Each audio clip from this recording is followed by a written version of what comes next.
Hello, good evening to everyone. Welcome to Tech Easy.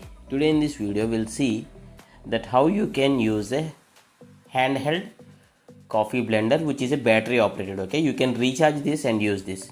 So the user is explaining how you can use this handheld coffee blender.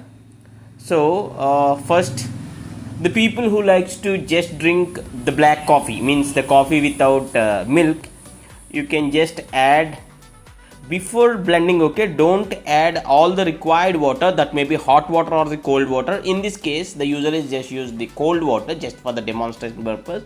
And remember, this is not a coffee making process. Okay, just want to show you how this you can blend. Okay, see, this is how the froth is being created, but don't use this much of hot or cold water.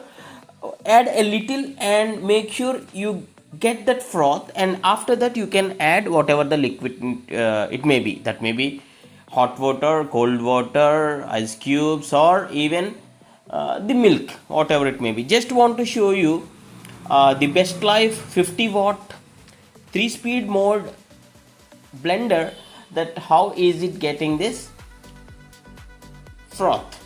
And this is the user only added a very little amount of coffee, especially continental coffee, which is best for the blending purpose. Okay, to get the froth, I mean.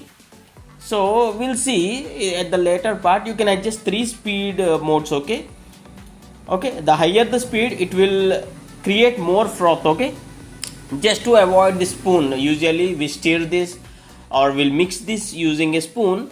Just to avoid that, you can use this stainless steel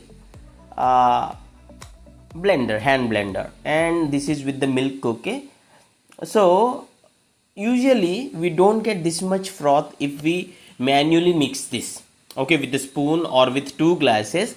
But by using this blender, you'll get some foam, or the froth, you can say, now you can practically see here. And the people who likes to give a try may try this here. See here, see the foam or the froth, you can see. So this is how you can use the hand blender. If you do have any other question, you can just ask in the comments. And thanks for watching. Have a nice day.